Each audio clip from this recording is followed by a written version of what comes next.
สบายดีหมู่เพื่อนหมดสู่สุขเด้อนี่ก็พบกันคือเก่าเด้อพี่น้องเด้อกับสถานที่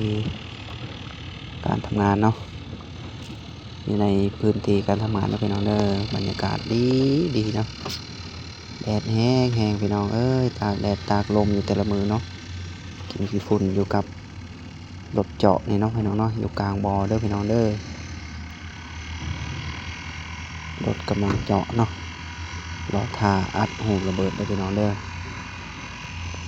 รถกำลังคุ้นเขียวรถแม่นนี่คือระเบิดแพ็กเกจเฮาเด้อพี่น้องเด้อเฮาสิยัดแพ็กเกจเนาะบรรยากาศตอนเช้าๆนี่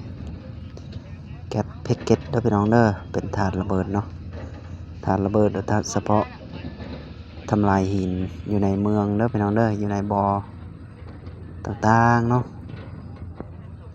บ่จะเป็นหินปูนเนาะทำลายหินอยู่กลางบ่อเนาะเพื่อในการจกสบายกำลังคนเคี่ยว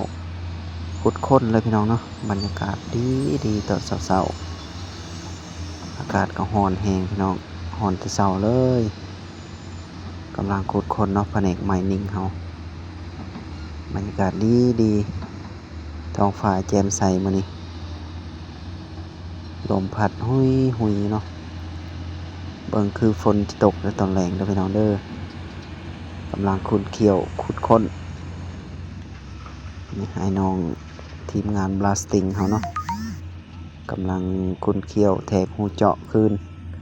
เพื่อกระเกียมในการยัดหูระเบิดเนาะยัดระเบิดเด้อพี่น้องเด้อขอบใจหลายๆเนาะบ๊ายบายพบกันคลิปหน้าเด้อ